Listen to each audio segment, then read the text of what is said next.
ایک عیسائی مسلمان دونوں جھگڑا کر رہے ہیں، غوث اعظم گزر رہے ہیں، جھگڑا ہو رہا ہے. عیسائی مسلمان سے کہتا ہے ہمارے نبی عیسیٰ علیہ السلام نے مردے زندہ کیے، تمہارے نبی نے بھی کو کیا تو بتاؤ. مسلمان پڑھا ہوا نہیں تھا، حالانکہ نبی پاک نے بڑے مردے زندہ کیے، پڑھا نہیں تھا، بتا نہ سکا. غوث اعظم کے کان میں آواز گئی تو جا کے عیسائی کا بازو پکڑ کے جھنجھوڑا. فرمانے لگے کیا کہا تم نے؟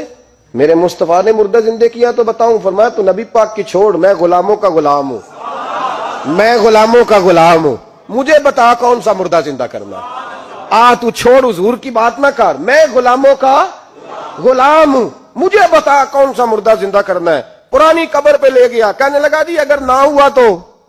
غوث اعظم فرمانے لگے جو تو کہے گا وہ میں کروں گا. تو کہنے لگے اگر ہو گیا تو؟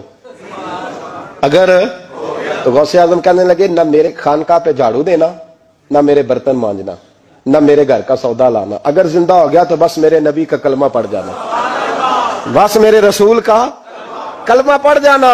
اللہ اکبر. اس نے جو سب سے پرانی قبر تھی نا، وہ کہتا ہے یہ ہمارے دادا نے بھی نہیں دیکھا تھا بندہ کون ہے. اس قبر پہ کھڑا ہو کہنے لگا اس کو زندہ کریں. تو غوث اعظم رضی اللہ تعالیٰ عنہ قبر کے سرانے کھڑے ہوئے تو دعا کرنے لگے، کہنے لگے مولا اپنے لیے نہیں، تیرے رسول کے لیے. پھر فرمایا قم باذن اللہ، اٹھ اللہ کے حکم کے ساتھ. ایک عورت کلمہ پڑھتی ہوئی کھڑی ہو گئی، کھڑی ہو گئی، اور کھڑی ہو کے اس نے پہلا جملہ کہا تو کمال کر دی. کہنے لگی میرے نصیب دیکھو، میں بنی اسرائیل کی تھی، عبد القادر تیرے صدقے جاؤں، تو نے مجھے کھڑا کیا ہے تو اللہ نے مجھے مصطفیٰ کا کلمہ پڑھنے کی توفیق دے دی. تیرے قربان جاؤں عبد القادر، تیری کیا بات ہے. اب وہ بندہ دوڑ دوڑ کے غوث اعظم کے قدموں میں آیا، فرمانے لگے نا کلمہ میرے مصطفیٰ کا پڑھنا ہے. آج نا کرامت کی بات آتی ہے تو بندے چھپنے لگ جاتے ہیں، کہتے ہیں نہیں نہیں یہ نہیں ہو سکتا. بڑا مدافعانہ سا عمل، بڑا شرمندہ سا لب بولا جاتی. وہ غوث پاک ایک دن ایک صاحب کرامت بیان کر رہے تھے تو بڑے جھجک کے حضور غوث اعظم، میں نے کہا تو بیٹھ مجھے بیان کرنے دے. تو ڈر رہا ہے، کرامت سے ڈر رہا ہے، مجھے بیان کرنے دے، میں بیان کرتا ہوں، مجھے بیان کرنے دے.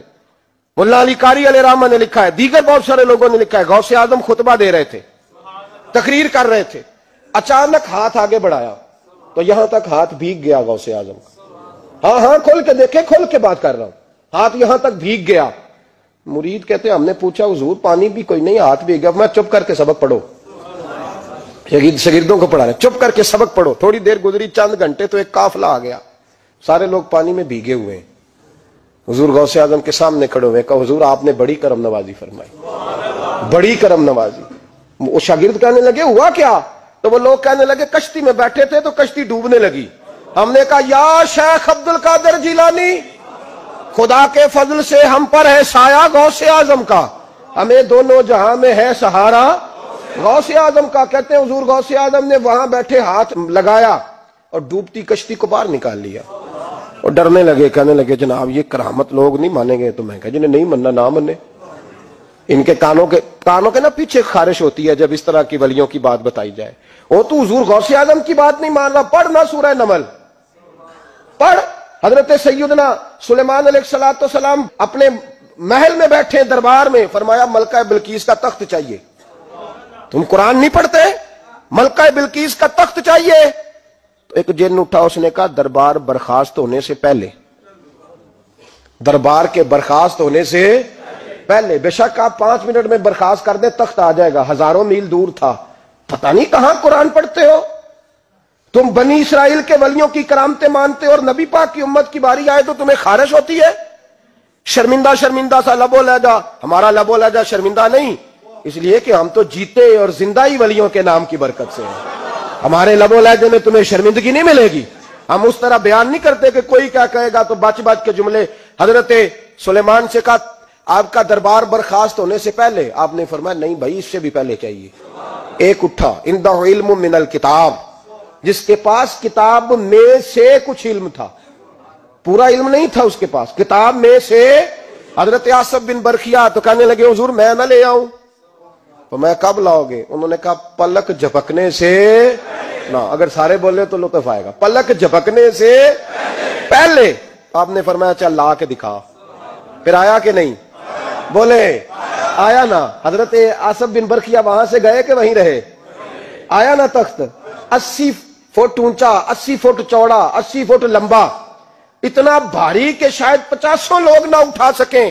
وہ آیا سامنے رکھا تو حضرت سلیمان کہنے لگے یہ کیا ہے؟ تو جناب آصف بن برخیہ کہنے لگے ھذا من فضل ربی، یہ میرے رب کا، اور جن پر نرا فضل ہے ان کی یہ شان ہے جن کو اللہ کے وبشر المؤمنین بان لهم من اللہ فضلا کبیرا، محبوب اپنے غلاموں کو خوشخبری دے دے کہ تیرے غلاموں پر میرا بڑا فضل ہے، فضل نہیں فضل کبیر ہے۔ تو جن پر نرا فضل ہو وہ تو بغیر جائے تخت لے آئے، اور جن پر فضل کبیر ہو وہ ڈوبتے ہوئے مرید کو ہاتھ ڈال کے بچا نہیں سکتے، وہ نہیں بچا سکتے۔ ڈر ڈر کے کیوں بات کرتے ہو؟ کھل کے کو خدا کے فضل سے ہم پر ہے سایہ غوث اعظم کا، ہمیں دونوں جہاں میں ہے سہارا غوث اعظم۔ حضور غوث پاک واز کرتے، نصیحت کرتے، اور چونکہ نہ شہرت کے لیے، نہ مال کے لیے، نہ نوٹوں کے لیے، اس لیے غوث اعظم جب تقریر کرتے نا، ایک دن بغداد میں بارش شروع ہو گئی، خطاب ہو رہا تھا، لوگ بکھرنے لگے تو دو جملے غوث پاک کے، کہنے لگے یا اللہ تو دلوں کے بھید جانتا ہے، اگر بندے میں نے اپنی ذات کے لیے اکٹھے کیے ہیں تو تیز بارش برسا، دوڑا دے سارے، اگر تیرے لیے اکٹھے کیے ہیں تو پھر بھی تیری مرضی، رکھنے ہیں تو رکھ، بھیجنے ہیں تو۔ حضرت یحییٰ کہتے ہیں سارے بغداد میں بارش ہوتی تھی، پر جہاں غوث اعظم کی محفل ہوتی تھی وہاں کوئی نہیں ہوتی تھی، وہاں کوئی نہیں ہوتی تھی۔ غوث اعظم تقریر کرتے کبھی کبھی وجد آتا تھا۔ وجد کس کو کہتے ہیں؟ وجد کبھی کبھی آپ کہتے نہیں کہ میں